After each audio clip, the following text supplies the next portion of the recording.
بسم اللہ الرحمن الرحیم۔ السلام علیکم۔ یہ ہمارے ایک دوست نے سوال کیا تھا کہ اہل تسنن کی طرف سے، اہل سنت کی طرف سے شیعوں کے اوپر یہ الزامات لگائے جاتے ہیں، یہ تہمتیں لگائی جاتی ہیں، یہ بہتان لگائے جاتے ہیں کہ معاذ اللہ ثم معاذ اللہ یہ لوگ شام غریباں کی رات کو عریاں واہیات حرکتیں کرتے ہیں اور اہل سنت کے بچوں کو ذبح کرتے ہیں اور ان کا خون جو ہے وہ علم کے اوپر ڈالتے ہیں، اور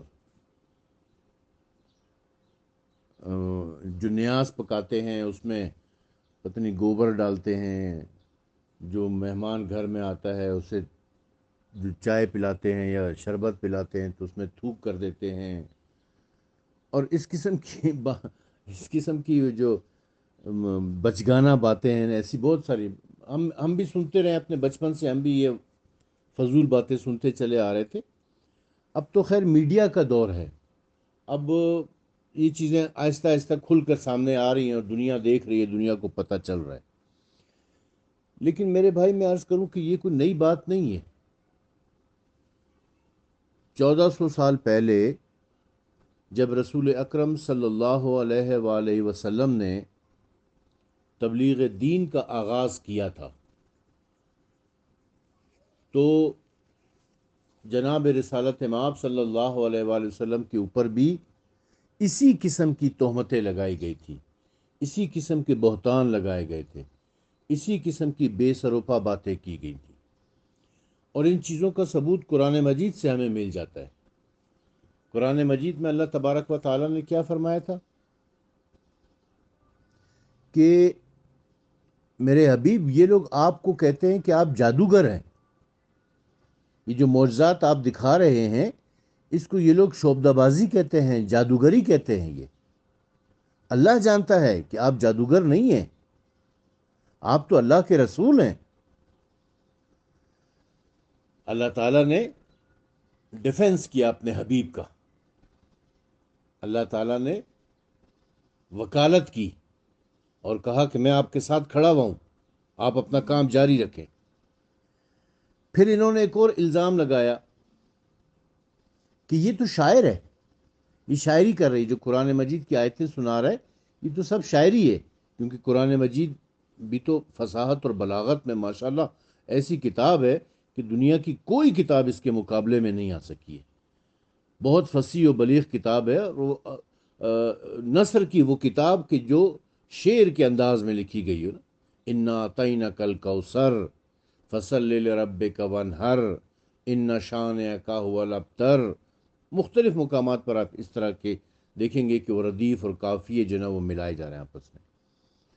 تو کافروں نے جو ہے نا رسول اللہ کو معاذ اللہ شاعر کہنا شروع کر دیا کہ یہ تو شاعری ہے، یعنی شاعر تو بولتے رہتے ہیں، بے تکی باتیں کرتے رہتے ہیں، جیسے عرب میں اس زمانے میں اور بھی بہت سارے شاعر تھے، اس طریقے سے یہ بھی ایک شاعر ہے، یعنی اس کی باتوں کی طرف توجہ دینے کی ضرورت نہیں، جیسے باقی شاعروں کو اہمیت نہیں دیتے ہو اس طرح ان کو بھی اہمیت نہیں دو، جیسے ان کی باتوں کو تھوڑا بہت سن کے انجوائے کر لیا، واہ واہ کر کے چلے گئے، اس طرح بس ان کی باتوں پر بھی واہ واہ کر کے چلے جاؤ۔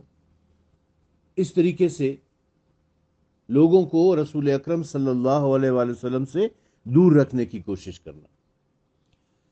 دیکھیں مختلف طبقات ہوتے ہیں نا انسان کے، ایک ایک عورتیں ہوتی ہیں، ایک بچے ہوتے ہیں، مرد ہوتے ہیں، بوڑھے ہوتے ہیں، نوجوان ہوتے ہیں، ہر طبقے کو رسول اکرم صلی اللہ علیہ وآلہ وسلم سے دور رکھنے کے لیے مختلف تہمتیں، بہتان اور الزامات لگائے گئے۔ جو شاعری کے شوقین لوگ ہیں ان سے کہا گیا کہ شاعر ہے، بس آپ چھوڑ دو، اس کی باتوں کو اہمیت مت دو۔ عورتیں چونکہ جادوگری وغیرہ سے بہت ڈرتی ہیں تو عورتوں سے کہا گیا کہ یہ جادوگر ہے، ان کے قریب مت جانا، یہ تو جادوگری کر رہے ہیں، جتنے بھی معجزات دکھا رہے ہیں سب جادوگری ہے۔ اسی طریقے سے بچوں کو کیا کہا؟ بچوں کو کہا کہ جی یہ تو مجنون ہے، پاگل ہے، یہ اس کی باتوں کی طرف توجہ مت دو، یہ پاگل ہے۔ بلکہ عملاً انہوں نے ایسا کیا، مجنون ہونے کا نہ صرف الزام لگایا، پاگل ہونے کا، دیوانہ ہونے کا نہ صرف الزام لگایا، بلکہ مکے کے بچوں کو کہا، ٹولی بنا کر کہا کہ جاؤ ان کو پتھر مارو، جیسے محلے میں نہیں کوئی پاگل پھر رہا ہوتا ہے تو بچے جو ہے نا پاگل ہے کہہ کے اس کو پتھر مار رہے ہوتے. تو اس طریقے سے رسول خدا کے پیچھے بچوں کو لگا دیا تاکہ یہ مشہور کیا جا سکے. وہ تو یہ چاہتے تھے نا کہ جب یہ بچوں کو پتھر مارے، بچے ان کو پتھر ماریں گے، جواباً یہ بھی آگے سے پتھر ماریں گے، تو ہم کہیں گے دیکھا پاگل ہے نا، جبھی تو بچوں کو مار رہے ہیں. اگر سمجھدار ہوتا تو کبھی نہ مارتا. تو اس کی جواب میں رسول اکرم نے بڑی اچھی حکمت عملی اختیار کی تھی، اور وہ یہ کہ اپنے ساتھ علی علیہ السلام کو رکھا کرتے تھے.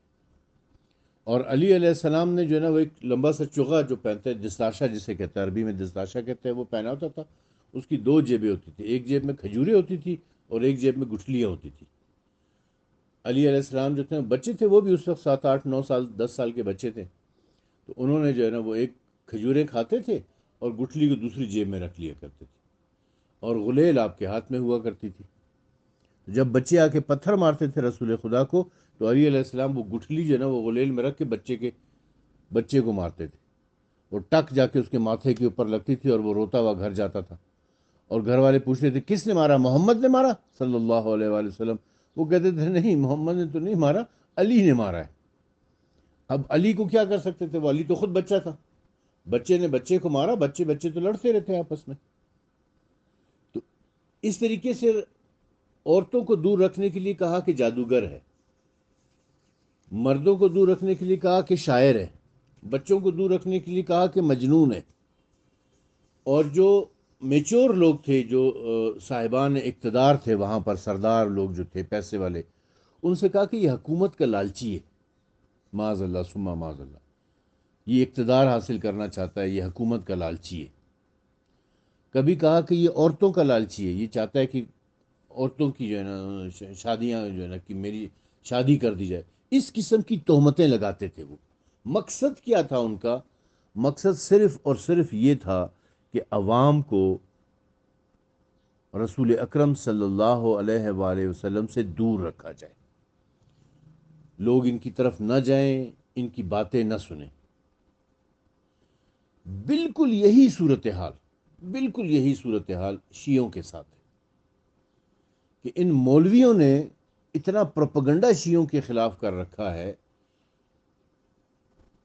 کہ لوگ عوام شیعوں کی طرف نہ جائیں، عوام شیعوں کی باتیں نہ سن سکیں، عوام شیعہ مجلسوں میں نہ جائیں، عوام شیعہ کتابیں نہ پڑھیں.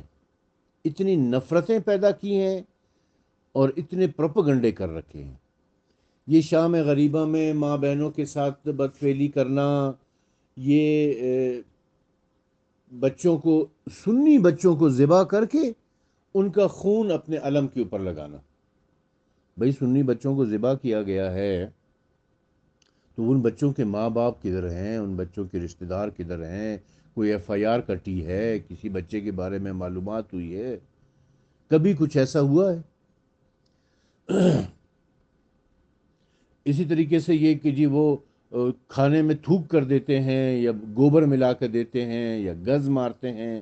یہ جتنے بھی پروپیگنڈے کیے جاتے ہیں نا، بے بنیاد پروپیگنڈے جو کیے جاتے ہیں، اس کا مقصد صرف یہ ہوتا ہے کہ عوام کو شیعوں سے دور رکھا جائے، کہ عوام شیعوں کی مسجدوں میں نہ جائیں، شیعوں کی ممبارگاہوں میں نہ جائیں، شیعہ کتابوں کو نہ پڑھیں، شیعوں کے ساتھ دوستی نہ کریں. کیونکہ جب شیعوں کے امام بارگاہ میں جائیں گے، جب شیعہ لٹریچر پڑھیں گے تو انہیں حقائق کا پتہ چل جائے گا، انہیں سچ کا پتہ چل جائے گا.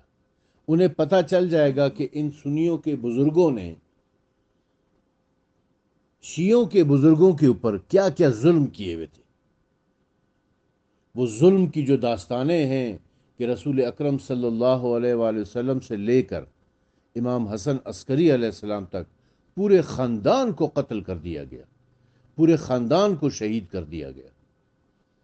رسول اکرم کی اکلوتی اور چہیتی بیٹی سیدہ فاطمہ زہرا سلام اللہ علیہا کے گھر پر آگ لے کر آ گئے، ان کے گھر کو جلا دیا انہوں نے، خود ان کو مارا، تشدد کیا اور وہ شہید ہو گئی. امام علی علیہ السلام کو مسجد میں نماز کی حالت میں شہید کر دیا. امام حسین علیہ السلام کو کربلا کے میدان میں بھوکا اور پیاسا مار دیا، اور ان کے جسموں کے اوپر جو ہے نا وہ لاشوں کے اوپر ان کے گھوڑے دوڑا دیے. ان کا مال سارا لوٹ لیا گیا، ان کے سر کاٹ کے نیزوں کے اوپر چڑھا دیے، ان کی عورتوں کو رسیوں میں باندھ کے بازاروں میں پھراتے رہے، قید خانے میں، زندان میں، جیل میں ڈال دیا گیا ان کو۔ جب یہ ظلم کی داستانیں ان کو پتہ چلتی ہیں، اور کیا تو ان لوگوں نے نا، مسلمانوں نے کیا سب کچھ نا، جو آج اپنے آپ کو مسلمان کہہ رہے ہیں، انہی کے بزرگوں نے تو کیا ہے، اور یہ ان کی وکالت بھی کرتے ہیں، بڑے زور شور سے ان کی وکالت کر رہے ہوتے ہیں۔ آپ کہہ دیں ان کے بارے میں کسی کو کچھ، تو کوئی برداشت کرتا ہے کیا؟ ایک دم ان کی وکالت کرنے کھڑے ہو جاتے ہیں، یزید کے باپ کی وکالت کر رہے ہوتے ہیں، یزید کے دادا کی وکالت کر رہے ہوتے ہیں، یزید کی دادی کی وکالت کر رہے ہوتے ہیں۔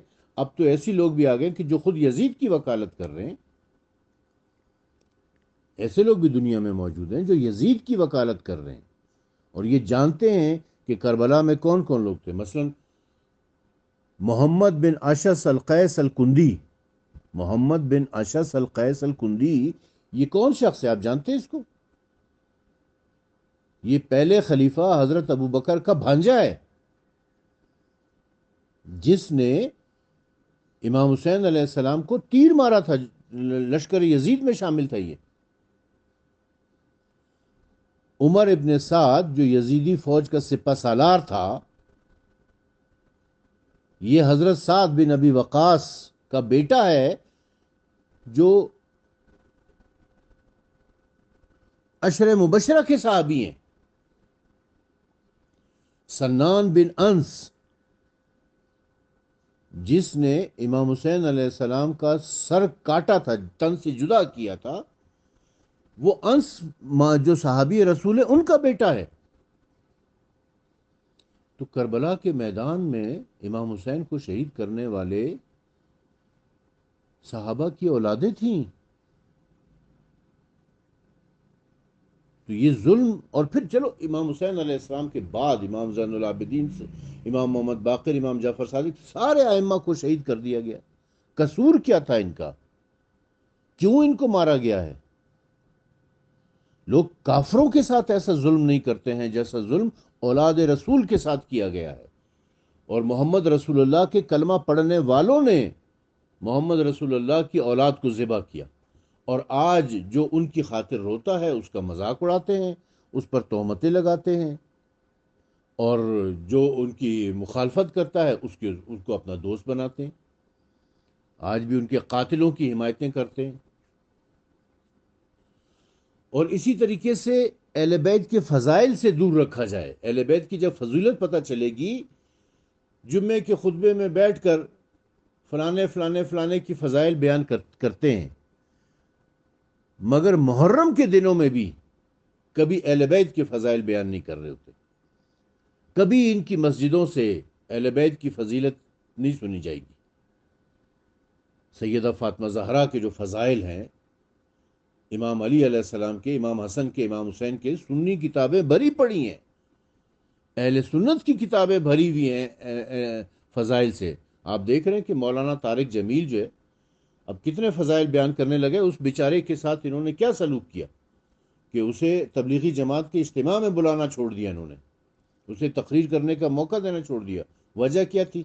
صرف یہ کہ جی آپ اہل بیت کے فضائل کیوں بیان کر رہے ہو؟ اس سے شیعوں کو تقویت حاصل ہوتی ہے۔ اللہ بھلا کرے مولانا طارق جمیل کا، انہوں نے کتاب بھی لکھی ہے گلدستہ اہل بیت کے عنوان سے، میرے پاس ہے وہ کتاب، میں نے پڑھی ہے۔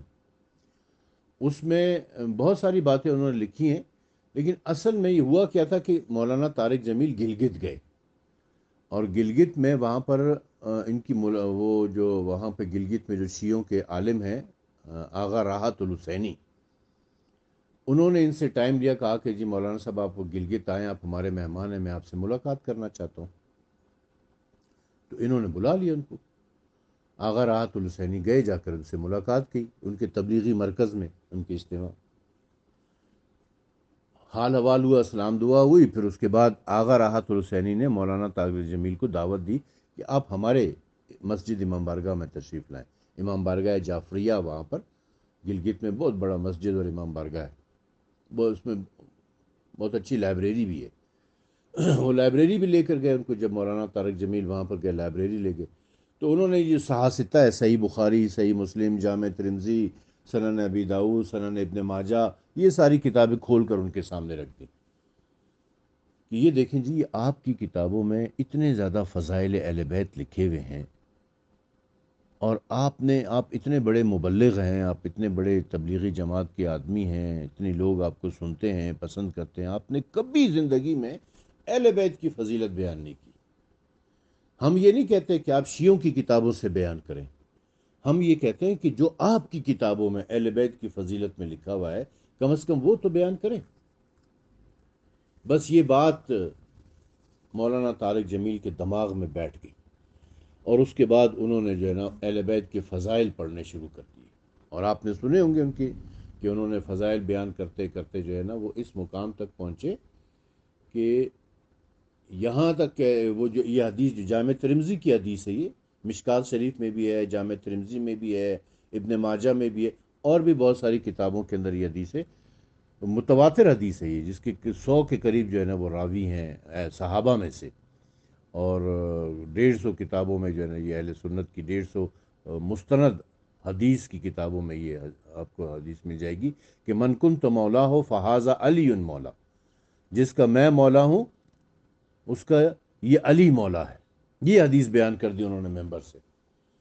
بس اس کے بعد بیچارے مولانا جمیل طارق جمیل کے ساتھ جو سلوک ہوا ہے وہ آپ سب جانتے ہیں، ہم بھی جانتے ہیں، اس کو ہمارے سامنے ہے وہ، کہ اسے تبلیغی جماعت سے نکال دیا گیا، اور بعض لوگوں نے تو اس کے کفر کے فتوے بھی دے دیے ہیں، واجب القتل بھی قرار دے دیا ان کو، صرف اہل بیت کے فضائل بیان کرنے کے اوپر۔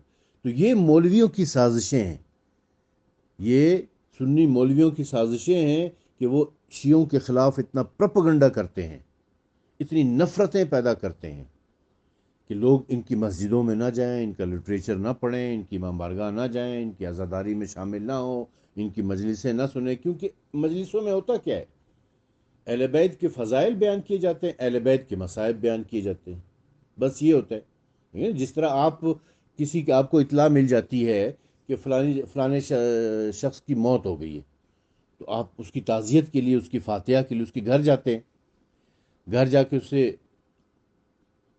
بتاتے ہیں کہ بھائی آپ کے جو والد صاحب تھے بہت اچھے آدمی تھے، میری ان کے ساتھ بڑی دوستی تھی، میری ان کے ساتھ ملاقاتیں رہی ہیں، انہوں نے مختلف مقامات پر میرے ساتھ تعاون کیا، میری مدد کی، مجھے یہ تھا، وہ تھوڑی اس کی تعریفیں کرتے ہیں، اس شخص کی تھوڑی سی تعریفیں کرتے ہیں، اور پھر اس کے بعد اسے پوچھتے ہیں اچھا انہیں کیا ہوا تھا، تو وہ بتاتا ہے کہ جی وہ بیمار ہو گئے تھے، انہیں یہ تکلیف تھی، ان کا ہم نے علاج کروایا تھا، اور یہ تھا اور وہ تھا اور وہ تھا، اور آخر کار جو ہے نا ان کا انتقال ہو گیا۔ یعنی وہ مصائب بتا رہا ہوتا ہے، فضائل بیان کیے جاتے ہیں اس شخص کے، مصائب بیان کیے جاتے ہیں۔ ہم مجلسوں میں بھی یہی کرتے ہیں، یہی کچھ ہوتا ہے ہماری دنیا میں، ہماری محفلوں کے اندر، ہمارے رسم و رواج کے اندر یہی کچھ موجود ہے، ہر ایک کے ساتھ یہ ہوتا ہے۔ جب بھی کسی کے گھر میت ہوتی ہے تو لوگ جاتے ہیں، جا کر اس مردے کی تعریفیں بھی کرتے ہیں، اور پھر اس مردے کے اوپر جو مصیبتیں آئی ہوتی ہیں، جو مشکلات ہے بیماری کے دوران، ایکسیڈنٹ کے دوران، یا کسی وجہ سے، اس کے اوپر جو ہے نا وہ تعزیت کا اظہار بھی کرتے ہیں، وہ بھی بیان ہوتے ہیں، وہ اچھائیاں بھی بیان ہوتی ہیں، وہ مصیبتیں مشکلات بھی بیان ہوتی ہیں۔ بس یہی کام ہم مجلسوں میں کرتے ہیں کہ اہل بیت کے فضائل بیان کرتے ہیں اور اہل بیت کے مصائب بیان کرتے ہیں۔ اب ان مسلمانوں نے، ان سنیوں نے اہل بیت کے فضائل کو بھی چھپا رکھا ہے کتابوں کے اندر، کبھی پڑھ کر نہیں سناتے۔ کسی سنی مسجد سے لاؤڈ سپیکر کے اوپر آپ اہل بیت کی فضیلت نہیں سنیں گے۔ اور ان سنی مولویوں نے اہل بیت کے مصائب کو بھی چھپا رکھا ہے، کیونکہ مصائب تو انہوں نے کیے ہیں۔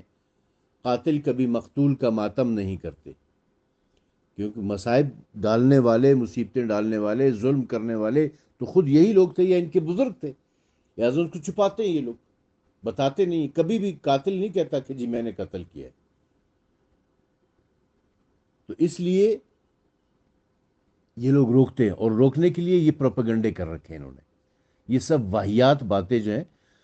ایک شخص ڈیرہ بگٹی سے میرے پاس آیا، مولوی تھا وہاں کا، وہاں کی جامع مسجد اس کا پیش نماز تھا، اس کے ساتھ ایک نواب صاحب کے خاندان سے راہوجہ ایک اور شخص بھی تھا، ٹیچر تھا، اس کا باپ وڈیرا ایک تھا، وہ بھی آئے۔ تو یہ ایک ڈیلیگیشن جو ہے نا وہ میرے پاس آیا تھا یہاں پر، اور ان کے ساتھ ہماری ملاقات ہوئی، بہت سارے سوالات انہوں نے کیا، ہم نے ان کا جواب دیا، تو انہوں نے ایک بات کی کہ لوگ جو ہے وہ شیعوں کو کافر کیوں کہتے ہیں؟ تو میں نے ان سے جواباً ایک سوال کیا، میں نے ان سے کہا کہ کیا آپ نے کبھی دیکھا ہے کہ کوئی مسلمان، کوئی سنی کبھی ہندو ہو گیا ہو؟ کہتے نہیں، میں نے تو اپنی زندگی میں کبھی ایسا نہیں دیکھا کہ کوئی سنی ہندو ہو گیا ہو۔ میں نے کہا کیا آپ نے دیکھا ہے کہ کوئی سنی عیسائی ہو گیا ہو؟ کہتے نہیں۔ میں نے کہا آپ نے کبھی دیکھا ہے کہ کوئی سنی یہودی ہو گیا ہو؟ کہتے نہیں۔ میں نے کہا آپ نے دیکھا ہے کہ کوئی سنی کبھی شیعہ ہو گیا ہو؟ کہتے ہاں یہ تو میں نے بہت سارے دیکھے، بہت سارے سنی ہم نے ایسے دیکھے ہیں کہ جو شیعہ ہو گئے ہیں۔ میں نے کہا بس اسی لیے لوگ ہمیں کافر کہتے ہیں، کہ وجہ یہ ہے کہ ان کو ڈر ہے اپنے مذہب سے، کہ اگر ہم نے شیعوں کو تبلیغ کرنے دی، اگر ہم نے شیعوں کو آگے بڑھنے دیا، اگر ہم نے شیعوں کے ساتھ دوستی کی، ان کی امام بارگاہ گئے، ان کے لٹریچر، ان کی کتابوں کو پڑھا، تو ہمارے سنی لوگ جو ہے وہ شیعہ ہو جائیں گے، کیونکہ انہیں سچ کا پتہ چل جائے گا نا۔ انسان فطرتی طور پر، فطرت ہے انسان کی کہ وہ سچ کو قبول کرتا ہے، تو اس کے لیے انہوں نے یہ طریقہ یہ اختیار کیا کہ شیعوں کے خلاف پروپیگنڈا کرو، اتنا پروپیگنڈا کرو، اتنا پروپیگنڈا کرو کہ لوگ ان سے نفرت کرنے لگے، ان کے پاس جائیں نہیں۔ اور جتنا پروپیگنڈا یہ شیعت کے خلاف کرتے ہیں، شیعوں کے خلاف کرتے ہیں، اگر اتنا یہ اسلام کے فیور میں کرتے، اسلام کے حق میں کر رہے ہوتے، تو اسلام پوری دنیا میں پھیل چکا ہوتا اور دنیا کا سب سے بڑا مذہب ہوتا۔ لیکن ان کی ان تمام کوششوں کے باوجود اس وقت دنیا کا سب سے پھیلنے والا مذہب جو ہے وہ شیعہ ہے۔ دنیا میں سب سے زیادہ جو ترقی کر رہا ہے وہ شیعہ ہے، اور اس کی وجہ کیا ہے؟ وہ مظلومیت ہے۔ ایک منصف المزاج شخص، ایک پڑھا لکھا تعلیم یافتہ شخص خود دیکھتا ہے، سوچتا ہے کہ کیا ہو رہا ہے اس پاکستان میں، کتنی دہشت گردی کی، کتنی دہشت گردی کی، کس طرح لوگوں کو قتل کیا، کیسے کیسے بم دھماکے نہیں ہوئے، ایک ایک دن میں 200 شیعہ مارے گئے، مسجدوں، امام بارگاہوں کے اندر لائن میں کھڑا کر کر کے، شناختی کارڈ چیک کر کے، بسوں سے اتار کے، کس کس طریقے سے قتل نہیں کیا۔ 70,000 کے قریب شیعہ پاکستان میں شہید کر دیے گئے۔ کیا شیعت ختم ہو گئی ہے یا شیعہ ختم ہو گئے؟ اور خدا کی قسم کھا کر کہتا ہوں کہ انہوں نے 70,000 شیعہ قتل کیے، 70,000 سے زیادہ لوگ، بلکہ 70,000 سے زیادہ خاندان شیعہ ہو گئے ہیں۔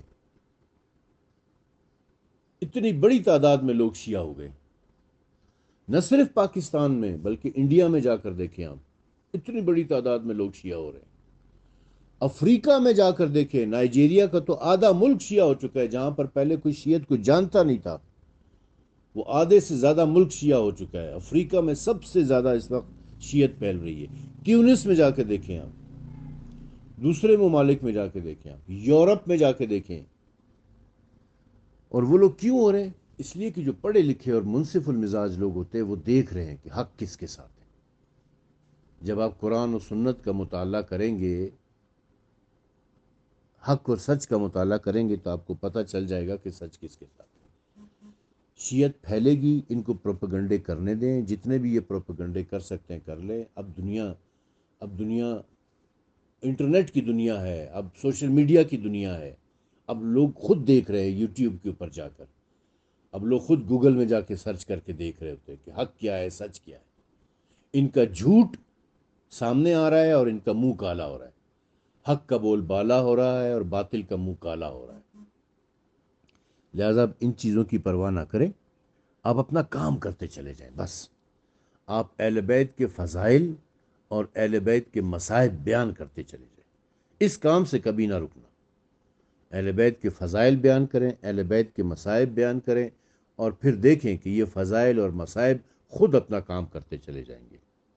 لوگوں کو پتہ چلنے دیں کہ اہل بیت کے فضائل ہیں کیا، اور اہل بیت کے اوپر کیا کیا مصیبتیں آئی ہیں، ان کی فضیلتوں کی وجہ سے ان کے اوپر کیا کیا مصیبتیں آئی ہیں، اور ان کے فضائل ہونے کے باوجود ان کے اوپر کیا کیا مصیبتیں آئی ہیں۔